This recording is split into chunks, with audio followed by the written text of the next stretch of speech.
The locked room murder no one could solve. Imagine this. A man walks into his apartment. He locks the door. And he never comes out alive. No forced entry. No broken windows. No signs of escape. Yet hours later, his body is found, stabbed to death inside that very room. And the door, still locked from the inside. This is the locked room murder no one could solve. Winter 1987. Riverside Towers. Residents awake to strange metallic banging from apartment 3B. Inside lives Professor Alan Whitaker, 42, respected scholar. Police break in after silence. Alan is slumped by his desk. Blood everywhere. 3 stab wounds. But the door is bolted from inside.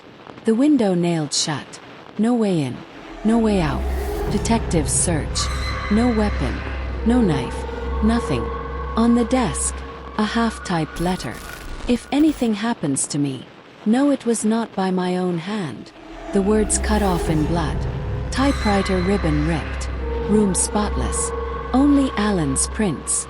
Only Alan's footprints. The perfect mystery. But wounds are impossible to self-inflict. But neighbors saw Alan enter alone. Dogs found no scent trail. No sign of anyone else. It's as if the killer vanished. Alan's watch was shattered, glass missing. A faint smoke smell lingered. Under his nails, red paint flakes. Paint that matched nothing in the apartment. Every clue contradicted the last. Every discovery, more questions. Hidden behind books. Alan's secret journal. He wrote of being stalked. Strange letters slid under his door at night. One message read, "The locked door won't protect you." And Alan had been working on a manuscript. Something he believed would expose a century-old crime. But the manuscript...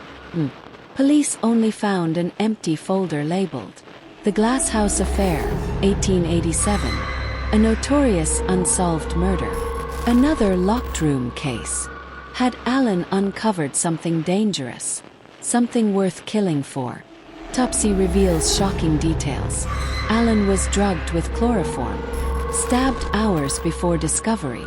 This wasn't sudden. It was calculated. The killer planned everything, including their impossible escape. Investigators look at 3 suspects. Ex-wife Margaret.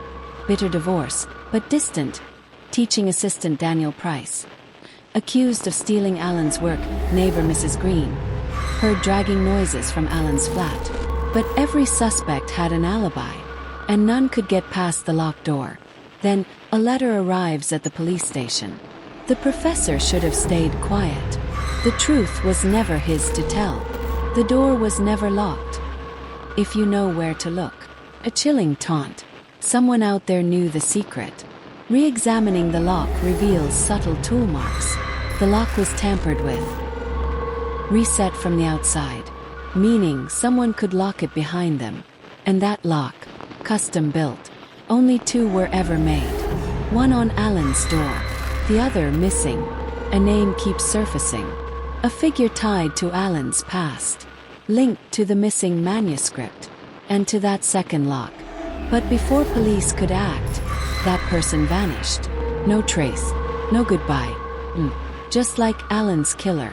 So the question remains. How did the murderer escape? And what was Alan about to expose before his death? In part 2, we'll reveal the shocking link between Alan's locked room murder and the century-old glasshouse affair. Stay tuned.